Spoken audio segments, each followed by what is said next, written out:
Hey y'all, Rowan here. Today we are going to be bonding with the eponymous Gay Marseille from Charlie Claire Burgess. This deck came to me in a batch of me having bought too many damn decks at one time. I had purchased the Star Power Tarot and then had a little bit of a MNTB and grabbed the Lillifer, the Gay Marseille, and I also bought several Oracle decks and ended up with a used copy of the Wanderer's Tarot at this time as well. So, I had a lot of decks come into my collection at once through my own bad purchasing decisions. Do as people smarter than me do. How about that? But the Star Power Tarot was so overwhelmingly the first one, I guess is the best way to put it. It was the first one that came into my collection in the batch, and so it was the one that I bonded with immediately. I started working with it immediately. I didn't realize that I had these other decks that were going to be coming in so soon. I really thought that I had pre-ordered the Lillifer Tarot. I didn't know it was going to be coming in like within a week or two of me ordering it, and the Gay Marseille I also thought was going to take a while to get to me, but it came in within 3 weeks. So yeah, did not anticipate those arriving so soon. And when they did, I just got overwhelmed, and I didn't spend a lot of time with any of the decks other than the Star Power. I flipped through them, I started to get to know them, but I did not focus on them, and I certainly didn't get good readings with them right away. They're beautiful, especially the Lillifer Tarot. I spent a lot of time looking at that deck, just looking at it. I've spent time sleeping with the decks in my bed. I've spent time carrying them around so that they get my energies all over them, but I have not done a whole lot of readings with these decks. Until last night, I started working with the Lillifer. I'm just sitting here talking, so I might as well get this one out to show you. I was originally planning to film a video doing what we're going to do today with the Gay Marseille, but with the Lillifer, but I didn't have a good idea as to how I was going to go about doing that, and so after flubbing it on camera several times, I just turned the camera off, got the stand out of the way, and worked with this deck one-on-one, and we made some breakthroughs, me and Lillifer. I think it just needed to be the star of the show. It didn't want to be paired with Oracle decks right away. It wanted to get a message to me. It wanted to read my ass, and it needed to be alone for that. So we did a Celtic cross, me and Lillifer, and good old Lily gave me the what for, and I journaled about it, and it was a great breakthrough. So today, using the experience that I had with the Lillifer as a vague template, because I understand that this is a different deck and we're going to have a different time, me and the Gay Marseille, but using that experience as a template, we're going to spend some time getting to know the Gay Marseille today. So the first thing that I did is I went through all of the cards and I put them back in order. I had been shuffling the deck, playing with it, quite literally playing with it, and I had already gone through, and there's a one card that has an option whether, like, it gives you 2 cards for the world, and you can choose which one you want to use. So I went through and I put both of the world cards back in, and we're going to talk about those. So let's just first off take a look here at the backs. Beautiful, lovely. I absolutely 10 of 10, no notes. Like, it, you know, good. I want to edge it, but it's so blue already, like teal, turquoise. It's turquoise. It's not teal. It's turquoise. It's so turquoise already. Like, the color just shows through the edges so much that I don't know if I could put anything over top of it other than another turquoise and have it show up properly. Like, I've thought about edging them in lavender. That's really the one that I want to do, is lavender, but I don't think it would turn out properly. Ooh, Charlie Claire Burgess, if you are on YouTube, if you watch this video, please give me your opinion as to what color I should edge this deck. Like, I would love to know what you would prefer. Yeah. Anyway, let's go ahead and take a look at this. We get the keyword card here. There is a full guidebook that you can purchase for this deck, and I will be purchasing it. In fact, I almost did, but like I said, I was going on a bit of a shopping spree, and I ended up overbuying decks, and so I freaked out and emailed Charlie Claire Burgess and was like, hey, I'm so sorry, I need to edit my order. I can't get the book right now. If you have to cancel the whole thing, I understand, but you can also just nix the book from my order. And that's what they did. They were very kind about it. I felt so bad, but I will be buying the book, which means that I have to pay for shipping twice, but you know, some things it is what it is. I couldn't justify, I really couldn't justify the purchase at all, but I didn't want to back out of, there were only 50 decks at the time, is my understanding. And I didn't want to back out, so I committed to the deck, and it's not like it put me in a financial situation where I'm screwed. It just wasn't wise, you know? Anyways, now I've got the deck, and I will be getting the guidebook, but it's $22, and so that's going to have to wait. I've got so many other tarot books that I have to make my way through first. It's just going to have to wait. Anyway, let's take a look at this.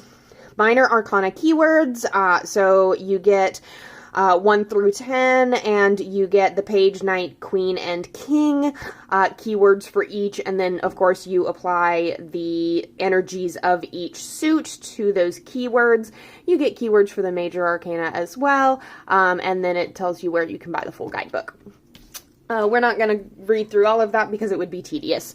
Let's just look at these lovely cards. So we have the Fool with a No Masters patch on the back of their outfit here. They've got a cat-dog hybrid. I'm choosing to read this as just as gender ambiguous, whether the gender is cat or dog, as the Fool figure itself. So love that. And in the, if my understanding is correct, in the original Marseille, the Fool is actually the madman, and I think that's what Le Mat means, but I'm not certain. But I mean, the energy of the translation is the same. So yeah, we got some tattoos here. We have, I wish I could zoom in. I want to zoom in. There's a, I'm so silly. There's a little triangle right there with the line through it. The triangle facing up with the line through it, I think is air, if I remember correctly. I'm getting better at the triangle system. It's a slow but steady process. All right, so he's got the, or they have the air logo there. Then we flip over and we get to the Magician. The Magician is once again a gender ambiguous figure. I'm loving that about this deck. Like, every single card is either gender ambiguous or so in their gender that it can only be described as queer. Like, I love it. But this Magician is absolute gender envy vibes, have to say. Thoroughly enjoy. I don't really have much to say about this Magician. I mean, it's really straightforward. That's the thing about a Marseille deck, is even when you start getting freaky deaky with it, it's still just a Marseille deck. And I don't mean just in a, like, negative way. Love the Pappas. She's beautiful. She's beauty. She's grace. Like, this is not a gender ambiguous figure. This is distinctly a feminine figure. This is a binary femme person. You can't tell if they have breasts or not, so I don't know what their genitalia is intended to be, but you can very clearly tell that they are binarily feminine. Then we get to the Empress, and she has a beard, and we love that. She has the Live, Laugh, Liberty shield here, rather than having a shield with the female symbol on it, so I like that shift. Loving that. Then we get our Emperor, who stands before a anarchy graffiti throne. Looks like Prince. Has a necklace that says Daddy. We stand. The Pope. This is one of my favorite interpretations in this deck. Love the big belly, love the titties, love the big old eyes. and the Drag Story Hour. I thoroughly enjoy this figure. I want to give them a hug. And then we get a polyamorous lovers card, showing the way commitment can be made in different forms. It doesn't always have to look like a standard A or B set of options. You can go for D or even make up E yourself. Love that. The Chariot. So here,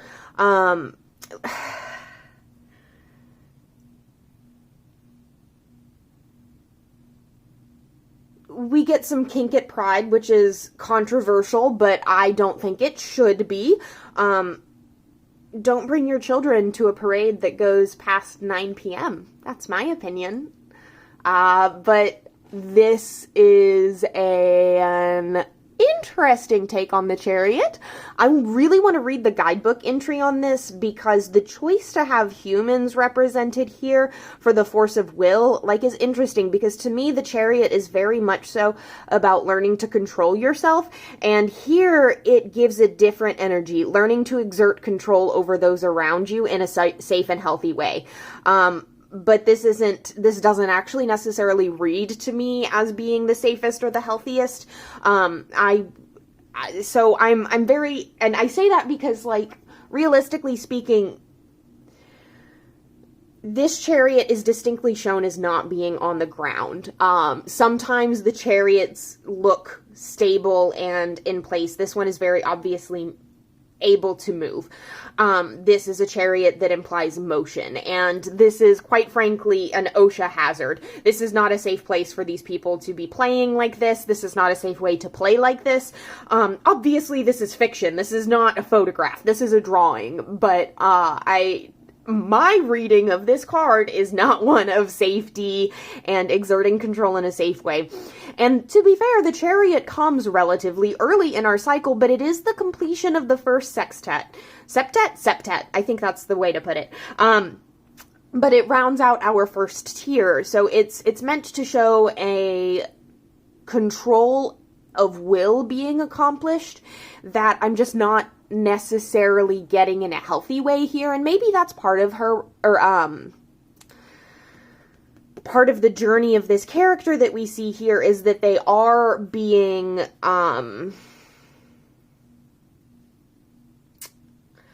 immature in the way that they perceive control. Maybe that's part of the reading.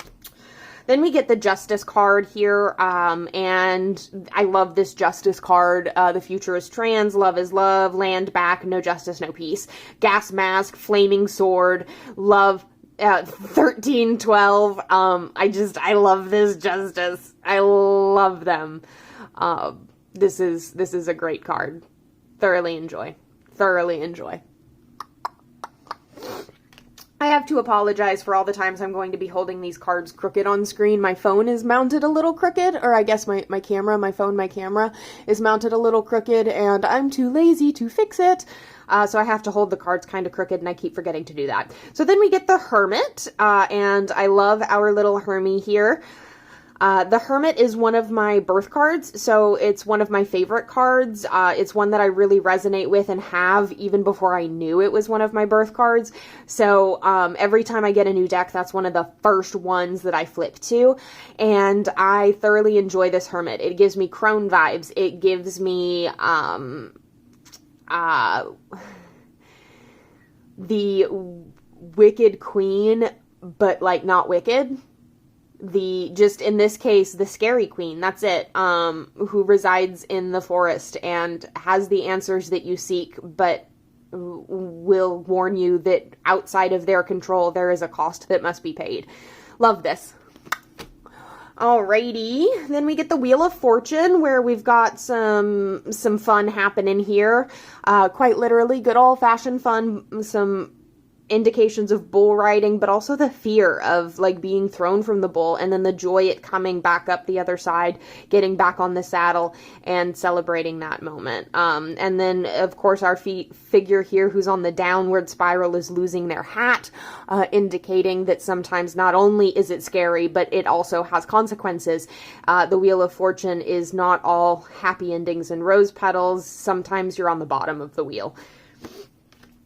And then, of course, we get Frida Kahlo for strength, as she holds open the mouth of the dog lion. The dress that she wears has, I'm assuming this is probably some of her own artwork on it. You can kind of see her toes. So for all you freaks out there who've wanted to see a drawing of Frida Kahlo's toes, go ahead. The Hanged. I mean, this is really straightforward. This is a hanged one. They're going through it. Like, look at them. They're going through it. All right. And then we get our key 13. Dead. Gender is dead. And then we've got some heads, some aggressive hands, some feet, a tooth. I love the tooth, but it's a death card. It's a death card that proclaims the death of gender, you know. This temperance card rules. Love this temperance card. Love the non-binary water flowing between. That really, really rules. Then they have tattoos representing the associations of this card, I'm assuming. I'd have to double check my studies because I don't have my notebook in front of me. They have chest scars where they've had the double mastectomy and the cool little boop boop necklace that I think, let's see, I'm not really certain what that is. It looks like a flower, but it might also be a raspberry. I really want to get the guidebook for this. I'm going to have to get that as soon as I can. And then we have our devil card. I love this devil card because, like, this is a devil that doesn't scare me. This is a devil that I want to party with. This is a devil who, if she gave me drugs, I would trust her to not have fent in them, you know? I'm so sorry. There's no way I'm ever going to be able to monetize this damn channel.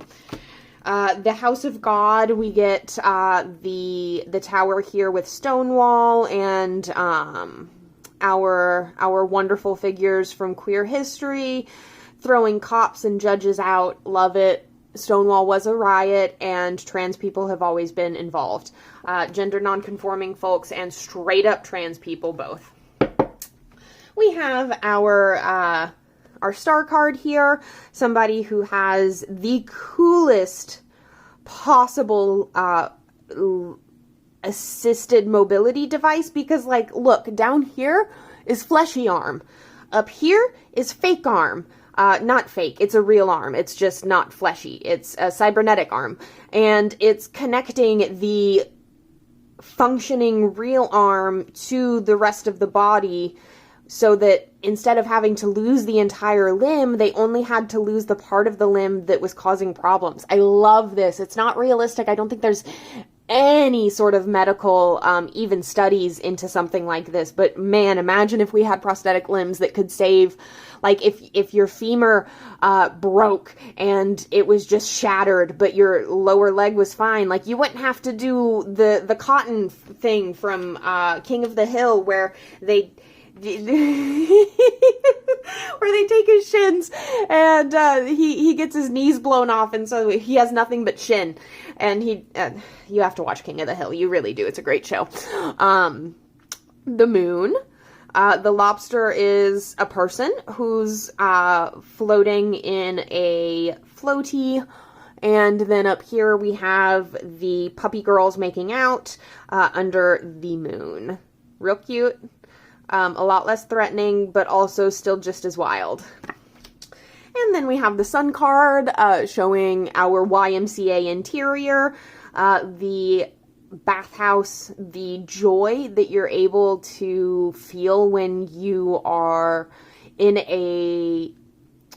an assumed safe space. That being able to be yourself when normally you have to hide that away is really captured in this card. I keep bumping my desk. I'm sorry about that. And then we have our judgment card with the very inclusive flag here that hits on just about everything. We've got the different bodies down here, rising to meet the call. This card, to me, more so than any other Judgment card, says activism. Yeah. And finally, we get our 2 world cards. So we have the feminine world and the masculine world. And personally, I like the masculine.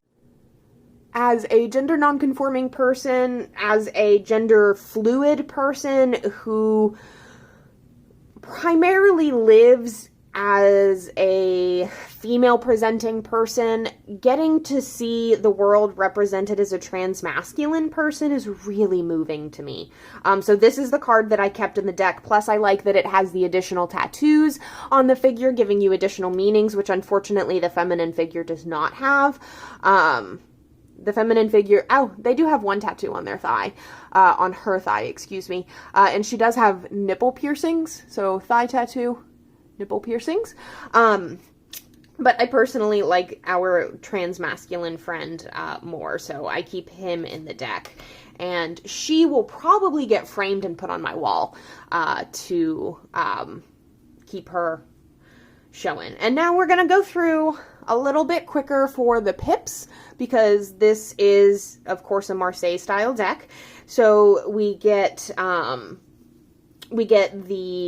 wand here. We've got some carvings on it, and each of the places where it has been cut looks kind of like a vulva, indicating this idea of growth being able to happen through it, like showing the vulva as the cave that leads to the, you know,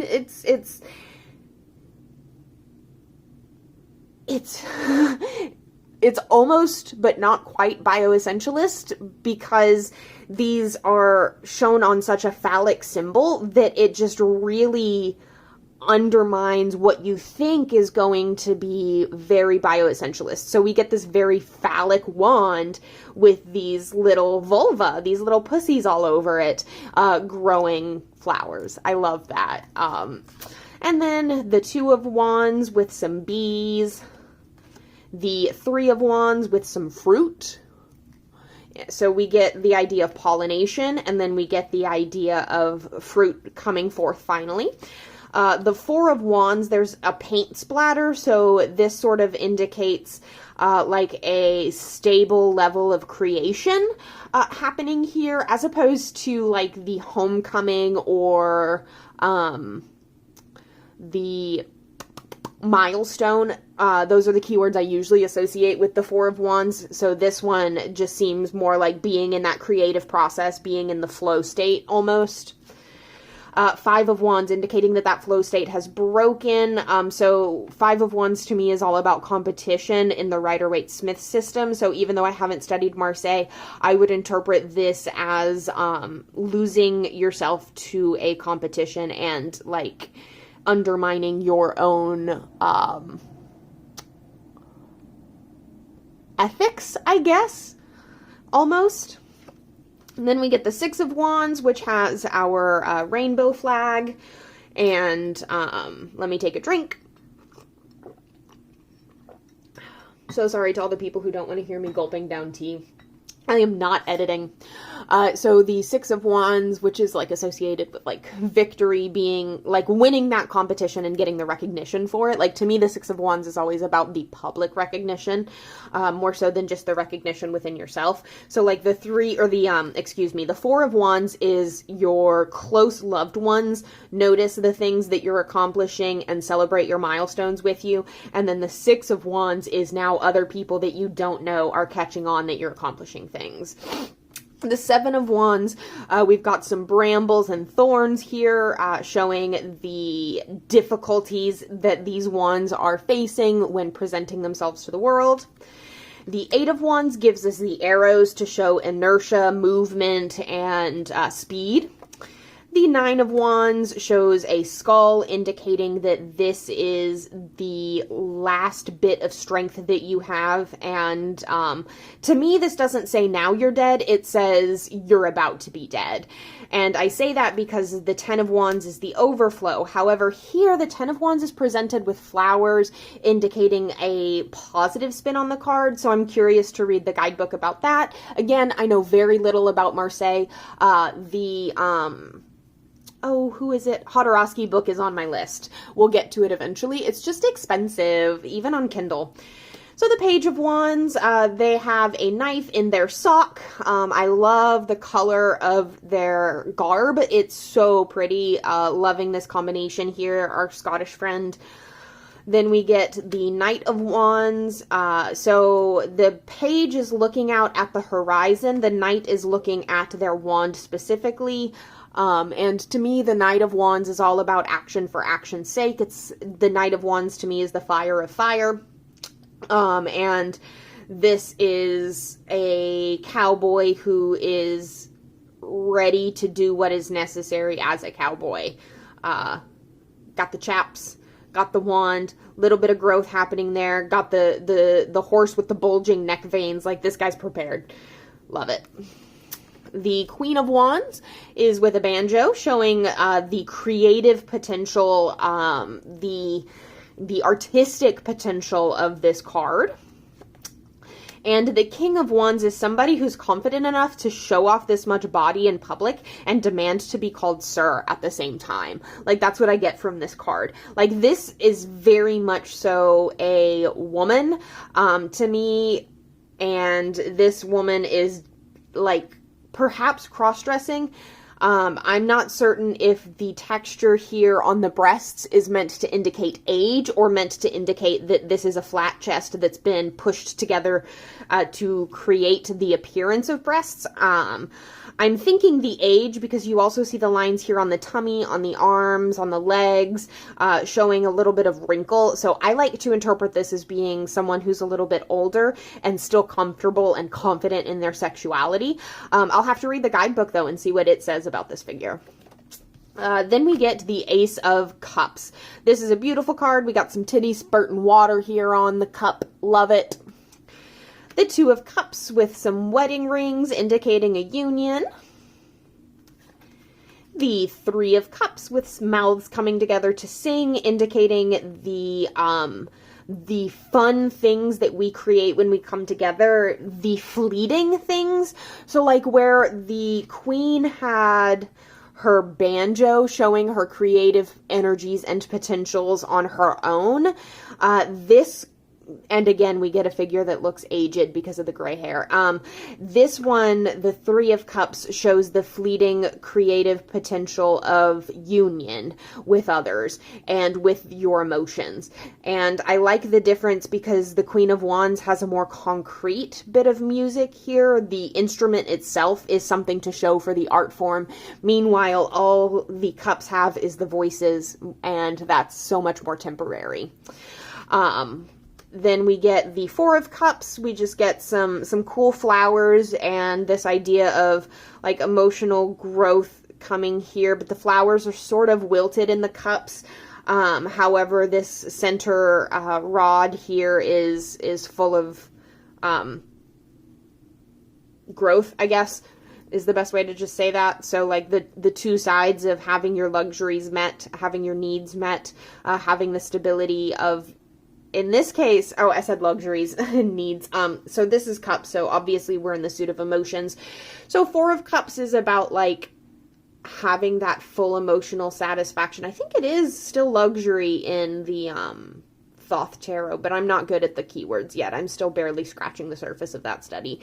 But here we have the Four of Cups with growth and emotional growth and understanding, but also stability and like having reached that point where you can, like, you've got these roots planted, you're reaching towards the sun, the things that make you happy. Maybe some of your petals on your flowers are a little bit wilted because it is a little bit mundane after a while getting your happiness from the same source over and over again, but that's part of the struggle of being alive is continuing to derive joy from the things that you've always deriven joy from. I don't know if that sentence made sense, but I hope it did. 5 of Cups, a card usually associated with me for loss because of the Rider-Waite-Smith system, but in Marseille, I think it's different. The cups are shown spilling water out of them, but I don't know if that's because they're overflowing. The praying hands, let's see. 5s are associated with disruption, challenge, and faith. So if the 6 of Cups has our praying hands here, indicating very much so like needing to trust that everything's going to be okay. Like I do kind of get that vibe here. So we do have the spilling cups, even though they're not upside down, they are spilling. And in the center here, you're trusting that this flower is going to continue to be able to grow from this 5th cup here in the center, that it will stay stable even as these on the outside are jostled and the water is spilling from them. Then we have the 6 of Cups. Earlier, I think I called this one the 6 of Cups. 5 of Cups. We have the 6 of Cups here with a bunch of bevies for you to choose from. This is like a let the good times roll kind of energy, very straightforward. Then we have the 7 of Cups, once again, a very easy to read one. This idea of not knowing which way to look, all these eyes peering around, looking at all the different emotional options on the table, all the relational options on the table. We get our 8 of Cups, where we've got a heart in each and every one of our cups, except this one here at the bottom has a broken heart in it, indicating that at least some of this needs to be left behind. This cup needs to be poured out and refilled. The 9 of Cups with our biblically accurate angel. Love this. Not really sure what it means. We'll have to read the guidebook. The 10 of Cups has all of our cups with our little flags here, indicating the idea of acceptance, of accepting who you are, what you love, who you love, and how you relate to others. The Page of Cups looks into a beautiful vortex here in their cup, kind of getting lost in that moment at the seashore with one foot in the tide almost. The Knight of Cups rides a horse that is fancifully decorated and absolutely beautiful. The Knight of Cups is flamboyant with their rainbow cape here and their My Little Pony steed. They've got the horse, has along their, their dressing, has these symbols for different queer relationships and existences. Plus we get our little, I think that's Mercury symbol right there as well. And the flamboyance of the figures really speaks to that romantic energy for the Knight of Cups. The Queen of Cups has tentacles pouring out from under her dress. I love this, showing the emotional intelligence that the Queen has, the way she really understands both herself and others, the way she provides that empathy, but is also dexterous and capable to get out of a bad emotional situation. Plus the idea of being like having all these tentacles to be, like I said, dexterous with that which you create. The King of Cups, emotional joy, like this idea of somebody who really can take the good times with the bad, work hard, party hard kind of energy to me. The Ace of Swords, really straightforward. 2 of Swords, we've got our locks here indicating that there are struggles ahead that you need to be prepared for, but there are no keys, so like you don't necessarily have all the information that you need to proceed. And then on the 3, we get the actual keys showing the locks unlocking, indicating that now that information has been obtained. So this is a really positive take on the 3 of Swords. I like it. The 4 of Swords is where we start to get into our trouble. We've got, like, the idea of knowing that you don't know, to me, is how I interpret this card. Like, being wise enough to realize that you don't actually have all the information that you need. Being wise enough to realize that things hurt, that life sucks, and that you are right to worry in a lot of ways. So this one, rather than showing rest, to me, really shows, like, this one shows to me the hard lessons that are usually associated with the Three of Swords. So this one is like, oh, you get it, that joy of it clicking for the first time, but then when the knowledge like truly sinks in, you realize the full implications of it, and you realize that it's not as good as you thought that it was, and that the rose is covered in thorns. And then we get to the Five of Wands, which has that idea of conflict, of, to me, the Five of Wands, like, numerologically, is all about being wrong. It could be being wrong and losing, being wrong in the way that you win, being wrong in the way you communicate or proceed with information. Like, the Five of Swords is just all about wrongness, having the wrong idea. So this one is really combative. But then we get to the Six of Swords, and it represents the journey of going from this, like, knowing, realizing how wrong you are, losing and suffering for it, and then moving forward with the knowledge that you have gleaned from this failure situation, and the journey that you take. And then the Six of Swords is science in the Thoth Tarot, so the HRT is really cool for that. You can read this deck in a very modern way for that. Then we get the Seven of Swords, showing a bunch of switchblades with blood on them. So this really speaks to this idea of like a street fight. Like this to me says, don't bring a switchblade to a sword fight. Like that's what I'm getting here. You were ill prepared for the situation at hand. And then the Eight of Swords shows some fluffy handcuffs, indicating being like a situation where you might be trapped, but not really. The handcuffs are breakaway. They are toys functionally. And this fence here, I'm sorry, who in their life has been kept at bay by a chain link fence like this? I grew up in a suburb where chain link fences were the norm, and trust me, these are just footholes for kids to launch themselves over. Nobody is being kept in by a chain link fence. Then you get to the Nine of Swords, and here is really interesting because we've got these needles that have the thread on them, so I really want to read the guidebook for this and see what it has to say about the, so we've got these interwoven swords here and these hook needles, and I'm thinking maybe this is about finally stitching together all the things that you have learned throughout your life in order to create a tapestry that makes sense. Like maybe that's what it is, or maybe it's the ways in which our worries and fears weave in and out of our continued knowledge. Like as we learn more, we can get more and more scared because we understand that the situation is scarier than we thought that it was, kind of thing.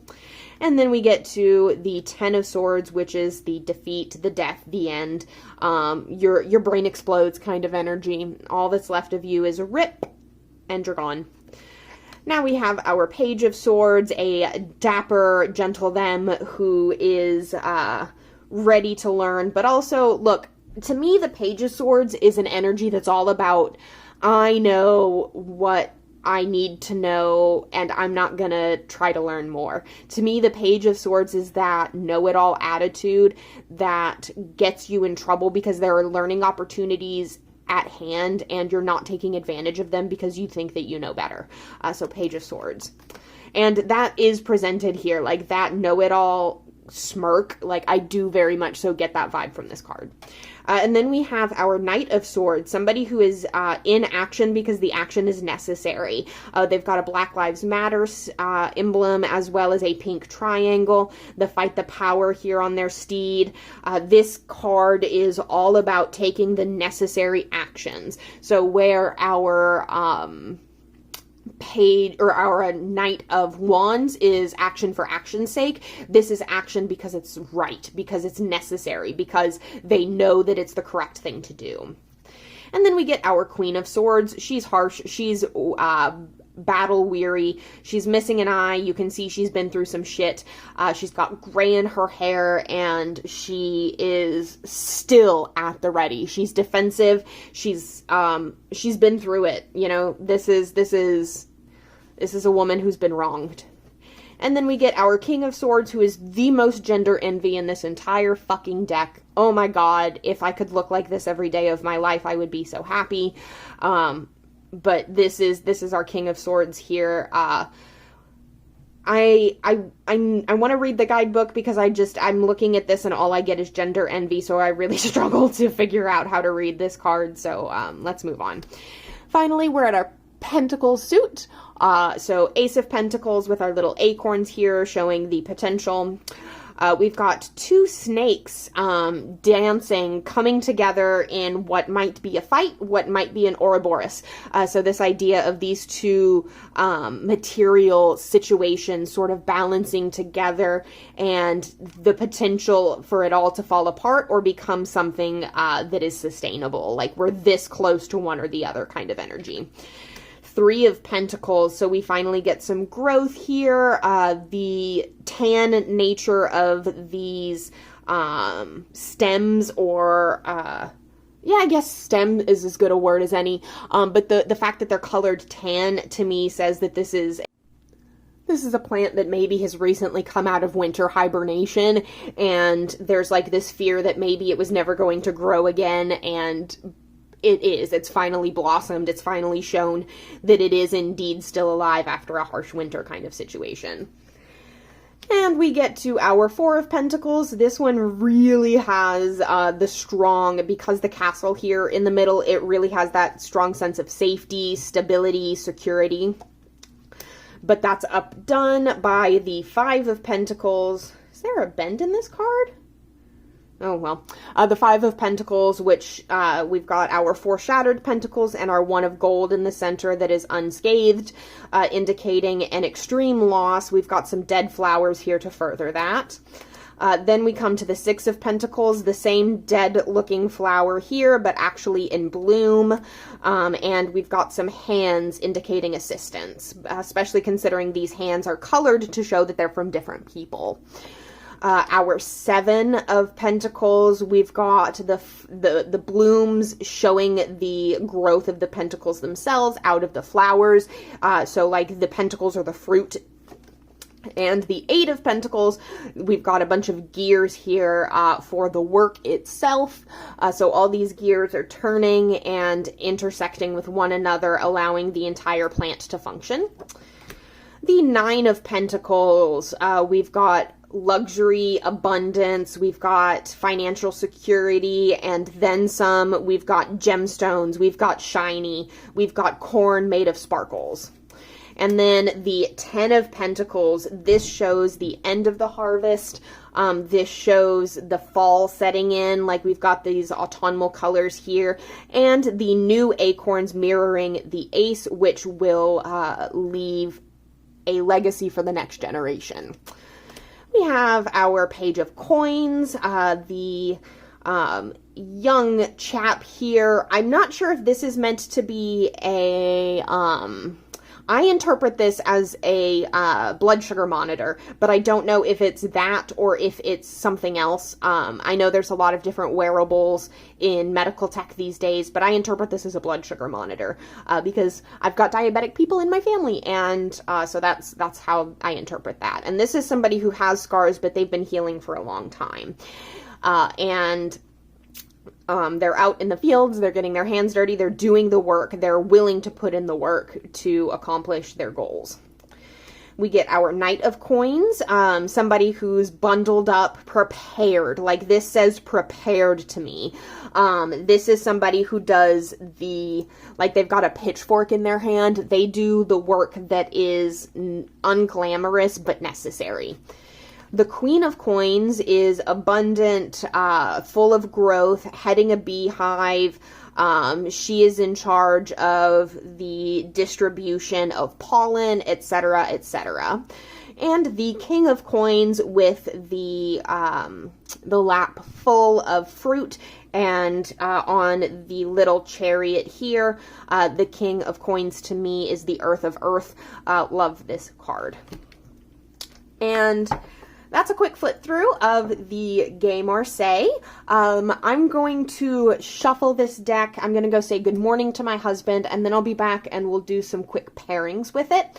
And if I end up, the lighting might change. It might be quite a while before I come back and play with pairs. So if everything's different in the next shot, that's why.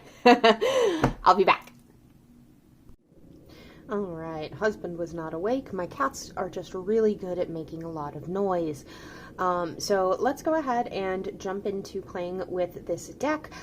First, though, so I guess let's not go ahead and jump in. So I have shuffled this deck quite extensively. I will be shuffling it some more. I have an oil of personal power that I have put on my hands for this next round of shuffling to help me connect with the deck better. If you're worried about using an oil and then shuffling a deck and like possibly staining the cards, just make sure that you rub the oil in until your hands aren't shiny anymore. If you just keep rubbing until your hands just look like this, have the same amount of shine as the skin on the rest of your body rather than being like slick with oil, it's not a problem. It takes very little oil to get the scent all over your hands. Usually just a drop or two does the trick, and yeah, just rub it in really well and it won't be a problem. It's no different than using your cards with rubbed in lotion on your hands. So I'm just giving the deck a hand over hand shuffle before we do some riffle. I am not of the opinion that hand over hand shuffling is a particularly good method of shuffling, but it also depends on like how you do it too. As like it's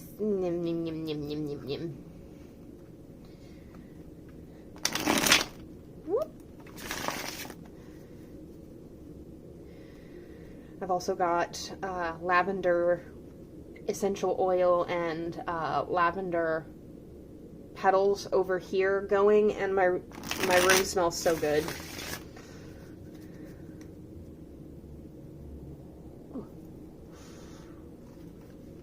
So I'm just giving this deck a shuffle. So with Marseille, you don't normally read it with just one or two cards. Like, traditionally speaking, you read Marseille as a big, not necessarily a spread, what's the word? Oh goodness. Tableau. You read them as a tableau of cards. So normally, to get to know this deck, I would do a 9-card tableau. I don't have that kind of room, so we're just going to shrink it down to a 6-card tableau, and it'll be 3 and 3.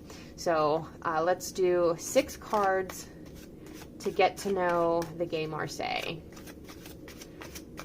6 cards to let the Gay Marseille get to know me. 6 cards to get to know the Gay Marseille and to let the Gay Marseille get to know me.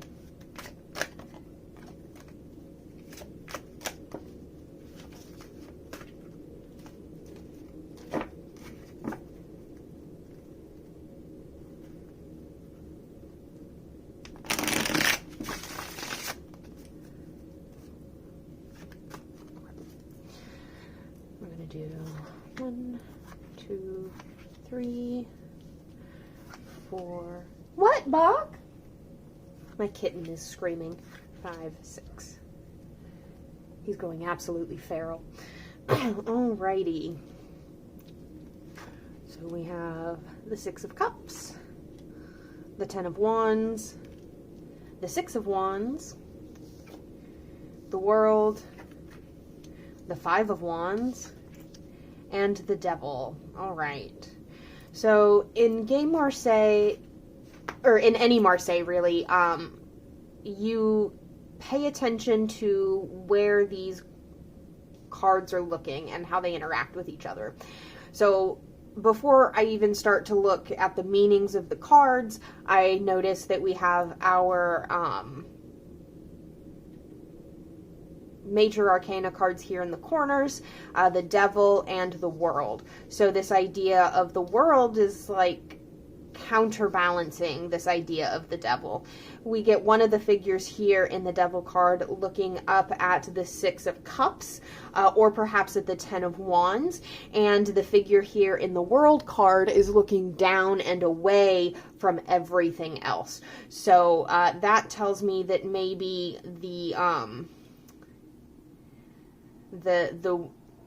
the key to feeling like you have that completion and connection and that unity, that cyclical culmination, feeling like you've achieved that, requires looking away from all of these things. All right, and so we have the nostalgia, the danger of being too in your feelings, of being too lackadaisical, too relaxed, maybe. We have the feeling of being too over encumbered, but also like here, the 10 represents like completion, endings, and change according to this little key here, and the wands represent energy, passion, purpose, and career. So completion, endings, change to energy, passion, purpose, and career. Like this is interesting because it says to me the things that make you go in this life are not necessarily the same things that are going to make you feel complete in this life. And then we have the 6 of Wands here indicating victory and recognition in a social setting. Again, the world looking distinctly away from that, that need for validation from an outside source. The 5 of Wands, competition, this idea of getting together with others for the sake of proving yourself. Looking away from that and looking away from that which binds us, which again, we have the figure looking up here and here, reflecting that back, showing that this is still what is operating as the binding, the domineering energy. So that's a reading that to me says that the things that you are currently concerned about, the things you're focusing your energy and passion on, and the emotionally indulgent state that you're living in is going to continue to bind you and make you feel unsuccessful, overwhelmed, in need of validation, and like the past is the only place that was good for you. Unless you're able, like the only way to achieve this is to look away from all of this. So that's what I'm getting here. So because the World card is looking away from the wands and the emotions and the indulgences, that makes me think that instead the interiority should be focused on. The physicality of the body should be focused on. For the pentacle suit, like because we're looking away from career, we want to instead focus on health maybe, and instead of this emotional indulgence, perhaps you focus on meaningful emotional connections with others. You focus on knowledge of the world around you and learning and controlling your mind rather than pursuing your career, getting lost in indulgence and in obligations that you don't want to be meeting. So like don't let yourself compare yourself to others. Don't let yourself be bound by the goals of others. Do not let yourself get lost in reverie. Do not let yourself think that just because you have seen an ending, it is the ending, and do not need validation from others. Like that's what I'm getting from this spread. So, fun little bonding exercise with this deck. If I were to use an oracle with it, I would probably pull out the sacred symbols. I don't think this deck wants to work with oracle decks very much. I would not use it with something like the Poesies. I don't think I could, but really this deck here is the only one that I would pull out because it does speak in such minimalist symbols in the same way that a Marseille does, what with its minimalist symbols. This is the deck that I would use to pair with it. So let me give that a shuffle. Let's see, do we have any other messages that can support this reading and offer additional understanding or to solidify what we've already come across? Air. Yeah, so like I was saying, what needs to be focused on, like to me, the air symbol would go down over here, showing that this is what the world is looking at. You can't see it on camera, but like knowledge, like this is giving me knowledge is important and needs to be focused on. So maybe today I'll spend some time doing some studying. I think that'll be a good way to spend my time up until my husband is ready to hang out. He's got some stuff he's got to do this afternoon, so I'm going to putter around, get the camera cut off, but I was saying that I'm going to putter around the house, get some chores done, and not get bogged down by the need to create today, and instead spend some time, okay, let me get into how I would read this poll for myself for today, right? So I recently completed my oracle deck that I had been working on for about a month. The mixed metaphor, mixed media project that I had undertaken. I'm just waiting to get that in the mail from Make Playing Cards, and then I'm going to decide the final format that I'll release for sale on Make Playing Cards. So we're very close to being done with that project, and it's been really weighing on my mind. So this 10 of Wands, 6 of Wands, and 5 of Wands to me speak to that project, and the 6 of Cups speaks to me reveling in the emotional satisfaction of having completed that project instead of moving forward with deriving my satisfaction from current things that I'm working on. And then down here, the Devil, this speaks to the vices that I'm trying to let go of, and the way they're intertwined with this sort of activity as well as with this sort of activity for me. Like I used to often smoke while I was playing games, doing art, literally everything. I smoked while doing just about everything except going to work, and getting ready for work. So the reading, the actual application for this reading that I would take is don't compare yourself to others today. Don't sit here stressing about the validation of others on anything that you do today. Don't sit here and focus on, I need to complete the project, I need to complete the project, I need to complete the project, because right now is not the time for that. And don't sit here and get lost in the past in reverie, and don't drink, quite frankly. Don't pick up the alcohol today. That's like an actual thing that I would take away from this, especially with the Devil down here.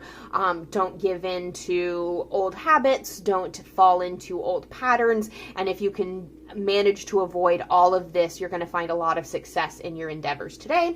And then the Oracle deck tells me that I should study or focus on the pursuit of knowledge. So that's how I'm going to be spending my day before I start hanging out with my husband and chill the fuck out after that. So, excuse me, and thank you. Thank you for hanging out with me. I'm going to scan this in and do some journaling on it. And I'm going to finish my tea, and I'll putter around the house, I'll putter like I do. Thank you for hanging out. Oh, I just realized how crooked my camera is. I'm sorry y'all have had to deal with that. I will find a way to fix that in the future, but for now, what's done is done. Mwah! I love you. Bye.